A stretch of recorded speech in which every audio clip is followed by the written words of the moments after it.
Connacht Rugby was born from 6 clubs within its 5 counties. Over its 134-year history, it has grown into one of the major names in European rugby. From humble beginnings during the amateur era and fighting for its very existence, to prospering in both domestic and European competitions. Connacht Rugby today is a force to be reckoned with, and this is the story of its grassroots to green shirts.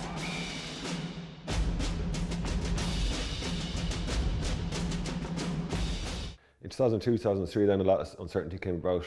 The provincial game, and especially it was focused on Connacht. I think there's a lot of changes going on in England and in Wales and Scotland as well. They were trying to really find the best way to make professional rugby last, and whether that was through downsizing of the amount of teams, reconfiguring the leagues.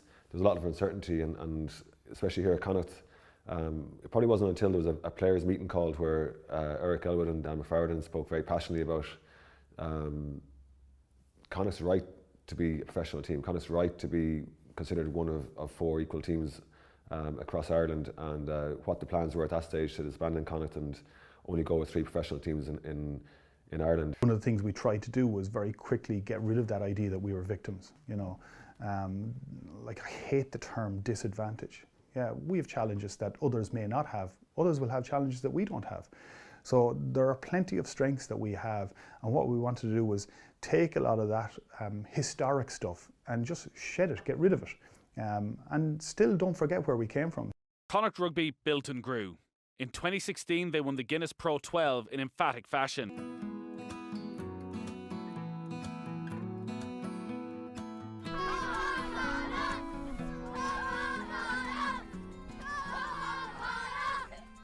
You know, we've got some foreigners here, myself included, who, you know, unless you come out to these other clubs within the west of Ireland, you're not 100% sure of who you are representing. So to come out here and to see the passion, the energy out here is really, really important.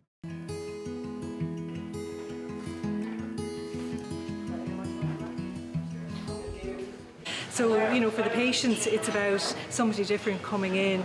I suppose what they really, really appreciate is somebody taking the time out of their busy lives. I mean, this is something, you know, somebody this age wouldn't normally do. Yeah, I don't know what it is.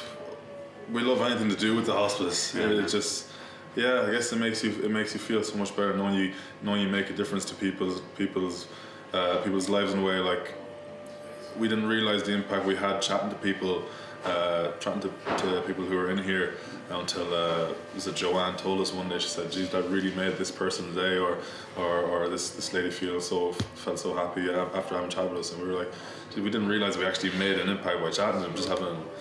They loved it, and so knowing that they get so much out of that, it's enough for us to keep visiting. So uplifting seeing people like her, so full of life and, you know, being so positive despite the cards that the hand that life dealt for her, like in this situation. I think it's amazing being able to chat to people that are that positive and that are that funny, despite what's happening. And, you know, it's really uplifting for us just coming in and chatting to them.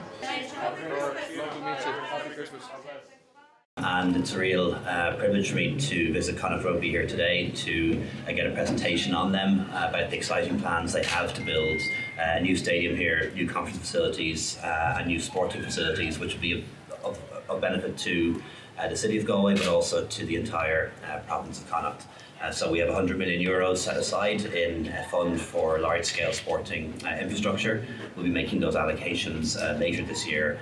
And I'm very confident that the Connacht Rugby plan will be among the plans that are funded out of that when we're able to make a decision. We've put a lot of investment into sporting facilities in other cities in recent years, in Dublin, in Limerick and in Cork, and I think it's long overdue that we have a similar investment in this city and for this province as well. Blade in support, try for Connacht!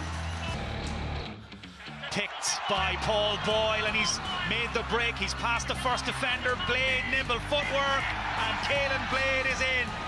Try for Connacht. Here's Owen Lane. First half try scorer, spills in. It's Healy! Matt Healy in for Connacht. The Blues have lost possession, and that will also surely lose them the game. It's all over.